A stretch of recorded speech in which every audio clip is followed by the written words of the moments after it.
This article traces the history of Russia and Ukraine in the context of how Russia has asserted its control over Ukraine. And not just how it asserted political control, but how it attempted to absorb Ukraine and turn Ukraine into Russia, to eliminate the Ukrainian nation on a linguistic, on a cultural, on a religious level, and just entirely delegitimize the concept of a separate Ukrainian people, of a people separate from Russia. And it is the explanation of how these policies have influenced Putin and how they have led him to this war.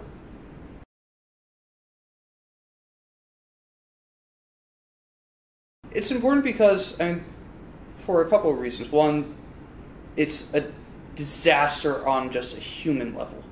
It is a challenge to the rules-based world order that has brought stability to the world since 1945. And even worse than that, it's the return of fascism. It is Putin using outdated, duplicitous ideologies and arguments to try and crush the Ukrainian nation just entirely, to destroy it, but also to justify the rise of a fascist state within Russia. The country that helped the West destroy fascism in 1945 is now, under Putin's watch, becoming a fascist state. And for fascism to have a true victory in Russia, its leaders need to seize Ukraine. Without Ukraine, fascism will fail in Russia, and for that reason, we can't let them win.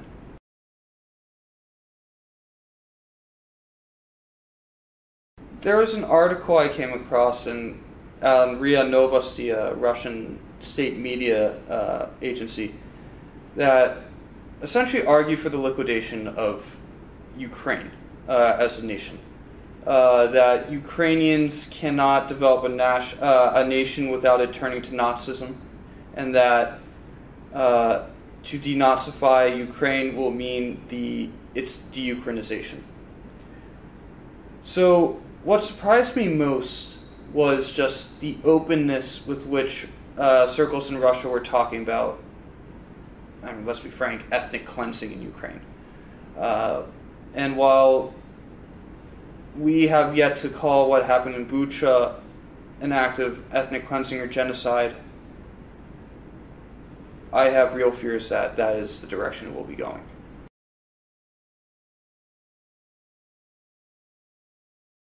I want to clarify that I am speaking about the intentions of Russia's leaders, not the people.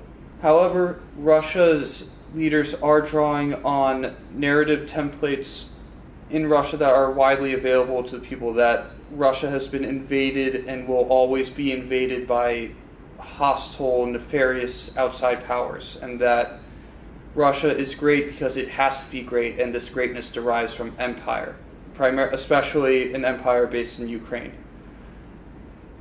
What will be needed is for Russia to have a moment of introspection, of reevaluation of what its greatness means. However, that is the problem of Russia's leaders, not its people.